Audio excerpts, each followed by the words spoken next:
لله رب العالمين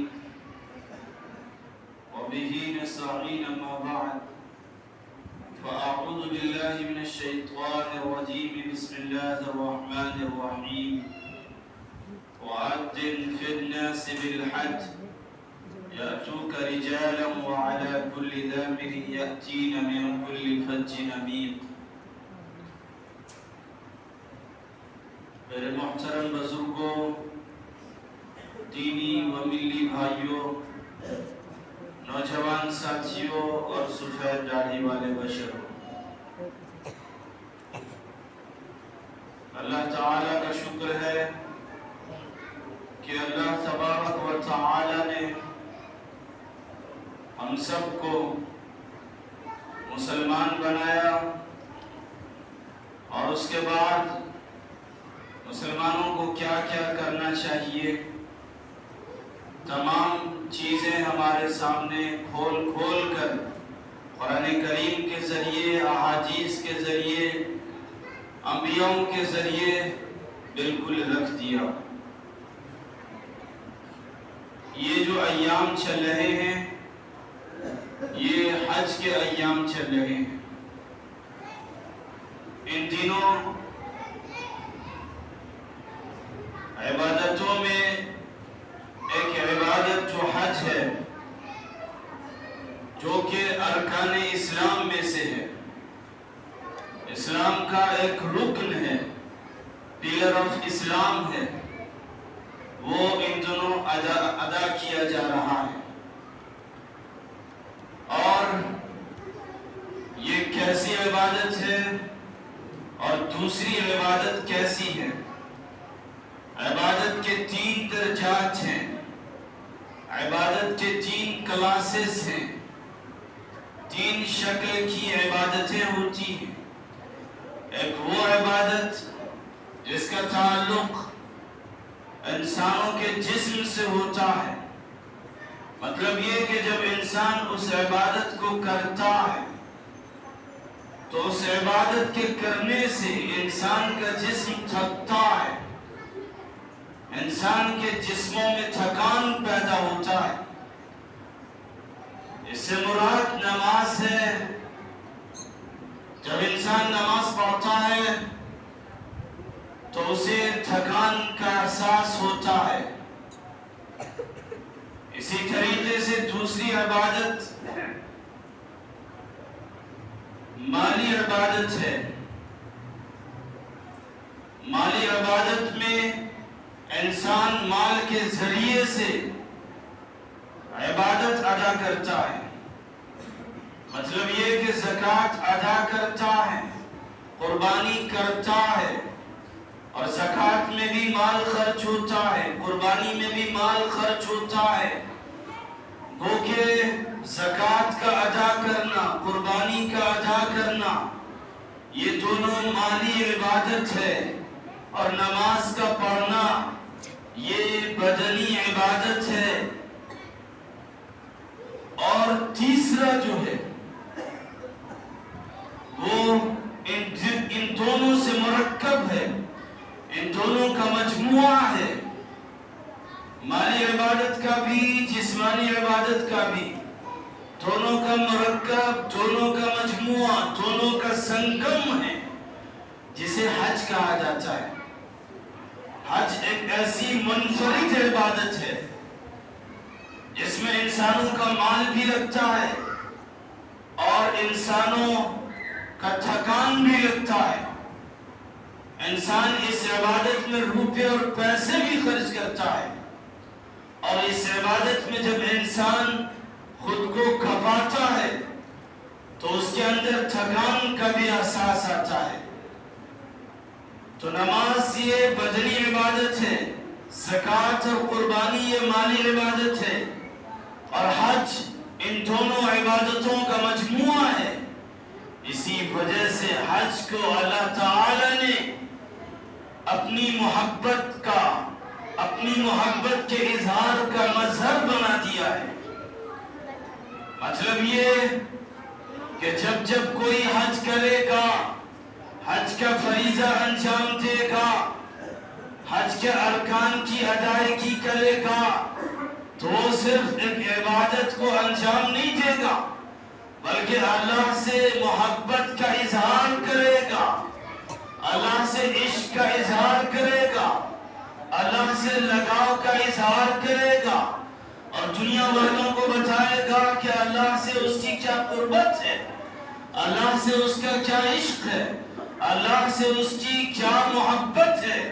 اور حج کے جتنے بھی ارکان ہیں ایک ایک رکن کو اگر آپ دیکھیں گے، ایک ایک طریقے کو دیکھیں گے تو اس سے صاف پتہ چلے گا ہر طریقے سے اللہ کی محبت نمودار ہوتی ہے، ہر طریقے میں اللہ کی محبت جھلکتی ہے، ہر طریقے میں اللہ کی محبت بالکل اگلے درجے پہ ہوتی ہے۔ اور یہ کب ہوا تھا اور اس کی اجازت کب ملی تھی، اس طرف لوگوں کو کب بلایا گیا تھا؟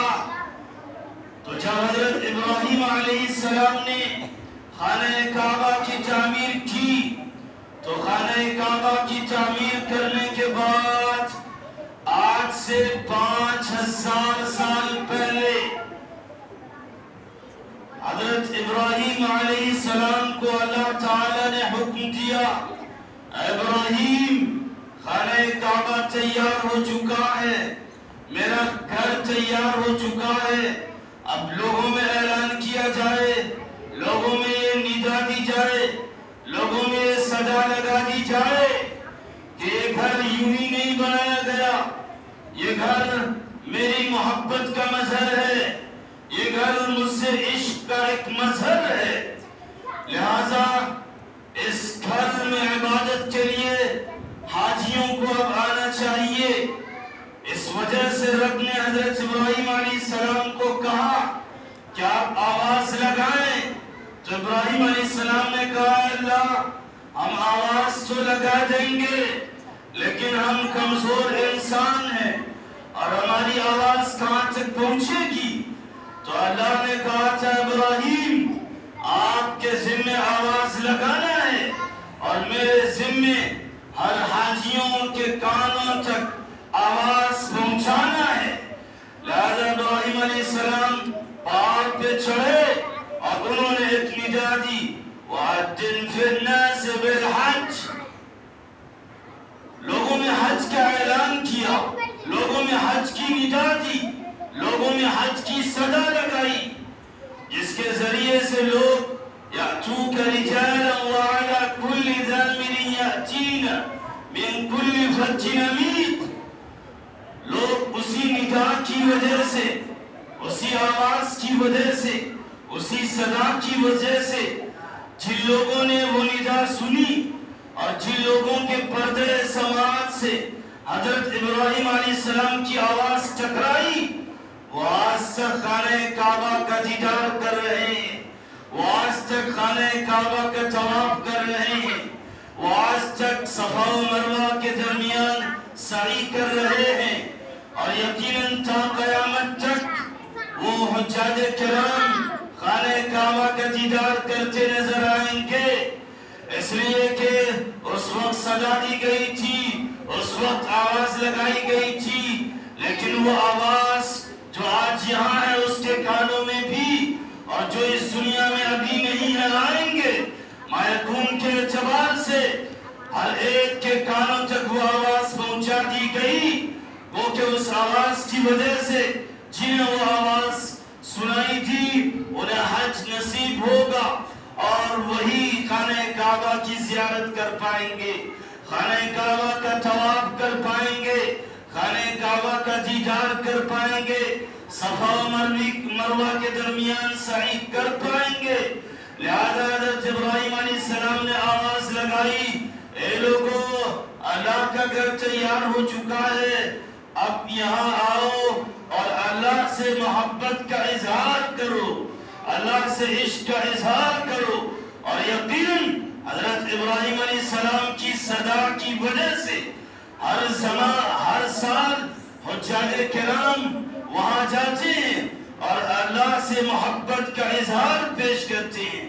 حجاج کرام جب وہاں جاتے ہیں تو وہاں جو ان کا عمل ہوتا ہے جو ان کے افعال ہوتے ہیں، وہاں جو ان کے کردار ہوتے ہیں، اور وہاں جو ان سے کام لیے جاتے ہیں، اگر آپ انہیں دیکھیں گے تو صاف پتہ چلے گا کہ یہ کوئی عاشق ہی اپنے معشوق کی یاد میں ایسی حرکتیں کرے گا۔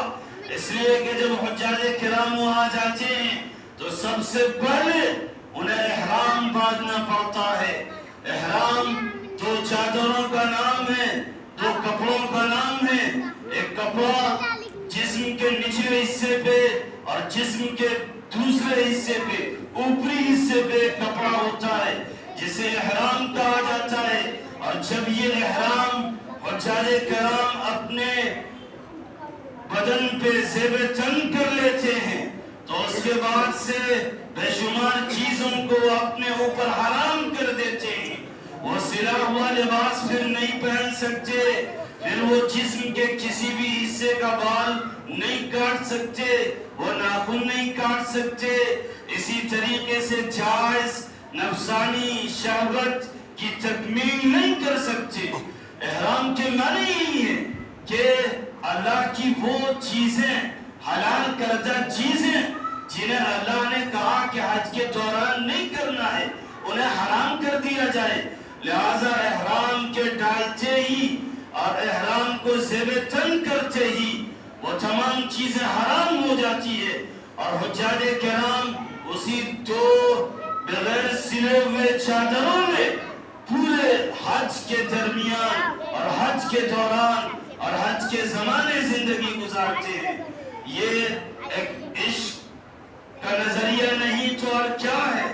یہ ایک عشق کی جھلک نہیں تو اور کیا ہے کہ وہ انسان جو کبھی عالیشان کپڑے پہنتا تھا، جو کبھی اچھے ڈریس اپ کرتا تھا، جو کبھی بہترین لباس اور پوشاک سے بے تن کرتا تھا، اور اب وہاں جانے کے بعد حکم یہ آیا ہے کہ صرف احرام سے بے تن کیا جائے گا۔ صرف دو چادر، بغیر سلی ہوئی چادر اپنے جسموں پہ ڈالی جائے گی۔ اب اسی کو حجاج کرام ڈالتے ہیں اور پھر حکم ہوتا ہے کہ طواف کیا جائے گا، لہٰذا وہ دوڑتے ہوئے طواف کرتے ہیں۔ ایک وہ چلنے کی حیت اور چلنے کی کیفیت جو میڈیم پوائنٹ ہوتی ہے، جو درمیانی ہوتی ہے، اس چال میں وہ چلتے ہیں۔ اور پھر صفا و مروہ کے درمیان سعی کی بات آتی ہے تو پھر کہا جاتا ہے کہ اب دوڑ لگایا جائے۔ اب حجاج کرام دوڑتے ہیں۔ اب بتائیے وہاں جو حجاج کرام ہوتے ہیں وہ اکثر و بیشتر ایجڈ ہوتے ہیں، وہ عمر کے اعتبار سے بڑے ہوتے ہیں، لیکن انہیں دوڑنا پڑتا ہے، انہیں بھاگنا پڑتا ہے۔ آخر کس چیز نے انہیں دوڑنے پہ مجبور کیا، انہیں بھاگنے پہ مجبور کیا؟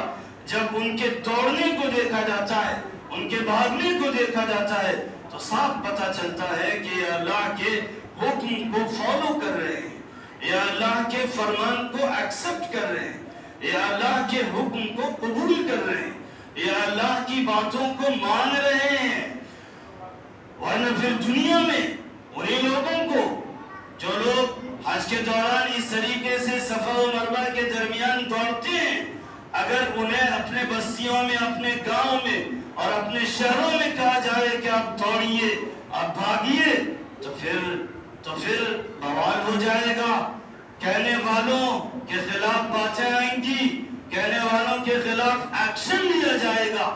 لیکن وہاں اللہ کی محبت کی جھلک ہے، وہاں اللہ کی محبت پیش کرنا ہے، وہاں اللہ سے محبت کا پرتو اور مثال پیش کرنا ہے، وہاں اللہ کی محبت کا ایک نمونہ پیش کرنا ہے، اور وہاں اتباع، فرما برداری، ایکسپٹنس، قبولیت، ان تمام چیزوں کا مظہر پیش کرنا ہے۔ اسی وجہ سے حجاج کرام کو جو کچھ کہا جاتا ہے حجاج کرام انہیں فوراً قبول کرنے کو تیار ہوتے ہیں۔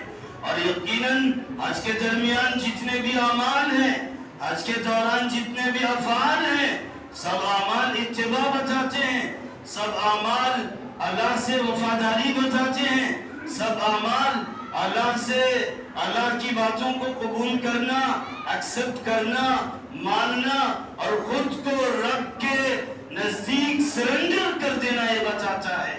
اور یہی وجہ ہے کہ جو حجاج کرام وہاں سے آتے ہیں، آپ ان کے شب و روز کو دیکھیں گے، ان کے اعمال و افعال کو دیکھیں گے، ان کے ایکشن کو دیکھیں گے اور ان کے رات و دن کے کارناموں کو دیکھیں گے تو صاف پتہ چلے گا کہ یقیناً حجاج کرام کو وہاں سے سبق ملا ہے قبولیت کا، وہاں سے سبق ملا ہے اتباع کا، وہاں سے سبق ملا ہے فرما برداری کا۔ اسی وجہ سے وہ فرما بردار نظر آتے ہیں۔ لہذا حجاج کرام جب وہاں جاتے ہیں تو وہاں خلاف عادت اعمال ان سے کرائے جاتے ہیں۔ الغرض یہ ہے کہ کبھی وہ مسجد حرام میں ہوتے ہیں لیکن ان سے کہہ دیا جاتا اور مسجد حرام چھوڑ دیا جائے اور مینا اور مزدلفہ کی طرف کوچ کیا جائے، لیکن اگر وہیں عقل دوڑایا جائے اور عقلی گھوڑا دوڑایا جائے اور وہیں کوئی ایک جینیس انسان، ایک عقل مند اور ذہین اور زیرک انسان یہ کہے کہ یہ کیسی بات ہے، مسجد حرام میں ہمیں ایک وقت نماز پڑھنے کی وجہ سے 1,00,000 نمازوں کا ثواب مل رہا ہے اور یہ کہا جاتا ہے کہ اب مسجد حرام سے مینا جایا جائے، مزدلفہ جایا جائے، یہ کیا ہے؟ یہاں تو ثواب میں کمی آ جائے گی، ثواب میں نقصان آ جائے گا۔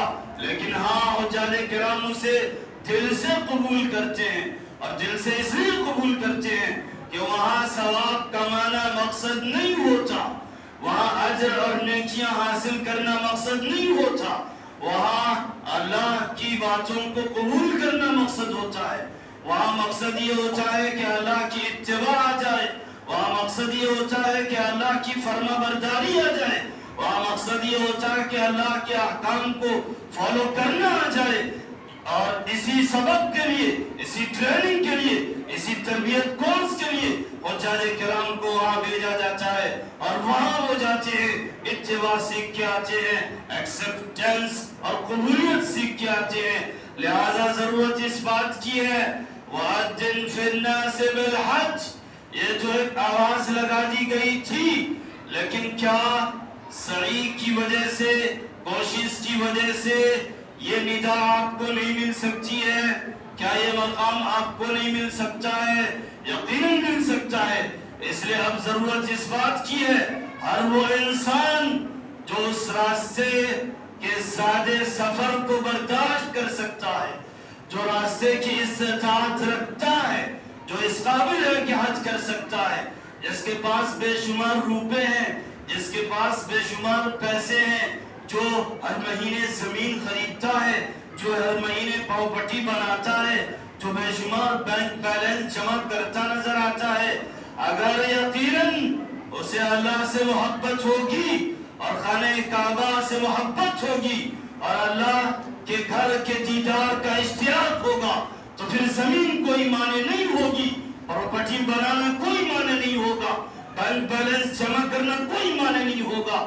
اس کے لیے پھر معنی یہی ہوگا کہ سب سے پہلے اللہ کے گھر کی زیارت کی جائے، اللہ کے گھر کا طواف کیا جائے، اللہ کے گھر کا دیدار کیا جائے۔ اس لیے ضرورت اس بات کی ہے کہ ہمارا یہ معاشرہ جو ہے اور ہمارا یہ جو معاشرہ ہے، یہ جو سوسائٹی ہے، اس سوسائٹی میں نظر دوڑائیں، ایسے اشخاص ہیں، ایسے افراد ہیں جو حج کے قابل ہو چکے ہیں، جو حج کے لائق ہو چکے ہیں، جن کے پاس بے شمار دولت ہے، بے شمار پیسے ہیں، جو رچ مین کہلاتے ہیں، جو منی لینڈر کہلاتے ہیں، جو مالدار حضرات کہلاتے ہیں، جو ایسے کہلاتے ہیں کہ زمیندار ہیں، جو ایسے کہلاتے ہیں کہ سیاہ و سفید انہی کے ہیں، ہیرے جواہرات انہی کے ہیں، لیکن افسوس انہیں صرف مال و دولت سے محبت ہے، افسوس انہیں ان کے زمینوں سے محبت ہے، افسوس انہیں ان کے صرف بینک بیلنس سے محبت ہے، افسوس انہیں صرف دنیا سے محبت ہے۔ آئے کاش انہیں اللہ کے گھر سے بھی محبت ہوتی، آئے کاش وَأَذِّن فِي النَّاسِ بِالْحَجِّ اس پیغام سے بھی محبت ہوتی، آئے کاش حضرت ابراہیم علیہ السلام کی ندا سے محبت ہوتی، ہائے کاش اللہ کے گھر کے دیدار سے محبت ہوتی. اگر محبت ہوتی تو پھر انہیں اب تک حج نصیب ہو گیا ہوتا. لیکن ابھی بھی حج اگر نصیب نہیں ہوا ہے اور روپے ہیں، پیسے ہیں، اور آپ اصلاحات ہیں، استطاعت رکھتے ہیں، قابلیت رکھتے ہیں، تو پھر ضرورت اس بات کی ہے کہ نیت کریں. نیت کو خالص کریں، اور نیت زمینوں پہ نہیں، نیت جائیدادوں پہ نہیں، نیت پراپرٹی پہ نہیں، نیت بینک بیلنس بنانے پہ نہیں. ایک نیت یہ بھی ہو کہ ہمیں ایک دن حج کا سفر کرنا ہے. ایک نیت یہ بھی ہو کہ ایک دن اللہ کے گھر کی زیارت کرنی ہے. ایک دن یہ بھی نیت ہو کہ ہمیں حضرت ابراہیم علیہ السلام کی ندا کا جواب اللہم لبیک لا شریک لک لبیک کی حالت میں دینا ہے، یہ کہتے ہوئے دینا ہے. اگر یہ نیت ہوگی اور یہ خالص نیت ہوگی تو پھر یاد رکھیے یہ روپے، یہ پیسے کوئی معنی نہیں رکھتے. آپ یقیناً حج کر سکتے ہیں. اس لیے ضرورت اس بات کی ہے وَلِلَّهِ عَلَى النَّاسِ حَجُّ الْبَيْتِ مَنِ اسْتَطَاعَ إِلَيْهِ سَبِيلًا کہ اللہ کے راستے میں جنہیں استطاعت ہو، وہاں تک پہنچنے کی طاقت ہو، قدرت ہو، انہیں چاہیے کہ وہ حج کرے. اور یقیناً ایسے افراد اس محلے میں، اس بستی میں بستے ہیں. تو ایسے لوگوں کو چاہیے کہ امسال نہیں اگلے سال کے لیے نیت کرے کہ انشاءاللہ ہم نے حج کرنا ہے. اگلے سال کے لیے پختہ ارادہ کرے، عزم مصمم کرے کہ ہم نے نیت کرے کہ ہمیں حج کرنا ہے. نیت کرے کہ ہمیں اللہ کے گھر کا دیدار کرنا ہے. نیت کرے کہ یہ تمام دولتیں کوئی معنی نہیں، اللہ کے گھر کی زیارت سب سے بڑی چیز ہے. یہ نیت آپ کریں تو یقیناً اللہ سبیل پیدا کرے گا، اللہ راستہ پیدا کرے گا. اور اگر آپ کے پاس روپے پیسے نہیں ہیں تو اللہ آپ کو اس لائق بنا دے گا. اور یقیناً اگر کوئی یہ سوچتا ہو، کوئی یہ سمجھتا ہو کہ میرے پاس ابھی بے شمار دولت ہے، بے شمار بینک بیلنس ہے، بے شمار زمین و جائیداد ہیں، اگر ہم ان پیسوں کو حج کے راستے میں یا حج کے اخراجات پہ یا حج کے سفر میں خرچ کر دیں گے تو پھر ہم کنگال ہو جائیں گے، پھر ہم سڑک پہ آ جائیں گے، پھر ہم فٹ پاتھ پہ آ جائیں گے، پھر ہم کہیں کے نہیں آئیں گے. تو پھر یہ غلط فہمی ہے، یہ بھول ہے. اس لیے کہ قرآنی آیت کہتی ہے لِيَشْهَدُوا مَنَافِعَ لَهُمْ، اسی آیت سے متصل وَأَذِّنْ فِي النَّاسِ بِالْحَجِّ، اسی آیت سے متصل وہ آیت ہے جو بتاتی ہے لِيَشْهَدُوا مَنَافِعَ لَهُمْ، جو حج کر چکے ہوتے ہیں اور جنہیں حج نصیب ہو چکا ہوتا ہے، خانہ کعبہ کی زیارت نصیب ہو چکی ہوتی ہے. قرآنی آیت کہتی ہے لِيَشْهَدُوا مَنَافِعَ لَهُمْ، اس لیے حج کرے تاکہ وہ بے شمار فائدے دیکھے، بے شمار پروفٹ دیکھے، بے شمار فوائد دیکھے، بے شمار روپے اور پیسے دیکھے. اور یقیناً جنہوں نے حج کیا ہے ان کی زندگی دیکھ لیجئے. کوئی یہ نہیں کہتا، تاریخ یہ نہیں بتائے گی، کوئی فرد یہ نہیں کہے گا کہ جو حج کیا حج کی وجہ سے کنگال ہو گیا، حج کیا اور حج کی وجہ سے اس کے روپے گھٹ گئے، حج کیا اور حج کی وجہ سے اس کے بینک بیلنس میں کمی آ گئی، حج کیا اور حج کی وجہ سے اس کے زمین میں کمی آ گئی. ایسی ایک بھی مثال کوئی بھی فرد نہیں دکھا سکتا. لیکن یہ لاکھوں اور ان گنت مثال ہے کہ حج کرنے کے بعد رب نے بے شمار دولتیں دی ہیں، رب نے بے شمار روپے اور پیسے دیے ہیں. اس لیے کہ قرآن کہتا ہے لِيَشْهَدُوا مَنَافِعَ لَهُمْ. تو یہ بھی بات سامنے آ گئی کہ اب اگر کسی کو مالدار بننا ہو، اب اگر کسی کو منافع چاہیے، اب اگر کسی کو روپے اور پیسے چاہیے، اب اگر کسی کو بے شمار پروفٹ چاہیے تو لِيَشْهَدُوا مَنَافِعَ لَهُمْ پہ عمل کرے. یقیناً وہ بے شمار فائدے دیکھے گا. اور یہ اپنی بات نہیں ہے، قرآن کی بات کہہ رہا ہوں. قرآن بالکل سچا ہے، قرآن چڑھتے سورج کی طرح سچا ہے. ہم سب جھوٹے ہو سکتے ہیں، قرآن کی ایک ایک آیت بالکل سچی ہے. تو اس آیت پہ عمل کرتے ہوئے اگر کوئی اپنی کنگالی دور کرنا چاہتا ہے، کوئی اپنی غربت دور کرنا چاہتا ہے، کوئی اپنی مفلسی دور کرنا چاہتا ہے، تو اس کے لیے بھی آیت اسے ایک پیغام دیتی ہے کہ آؤ حج کرو اور مالدار بن جاؤ، آؤ حج کرو اور بے شمار فائدے دیکھو. لہذا ضرورت اس بات کی ہے کہ ہر کوئی حج کا ارادہ کرے. یقیناً حج کرنے سے کچھ کمتا نہیں ہے، حج کرنے سے بے شمار چیزوں میں اضافہ ہوتا ہے۔ اللہ پاک سے دعا کریں کہ اللہ پاک ہم میں سے ہر کسی کو ارادہ کرنے والا بنائے اور ہر کسی کو توفیق دے کہ ہر کوئی اللہ کے راستے کا سفر کرے اور اللہ کے گھر کی زیارت کرے۔ آمین۔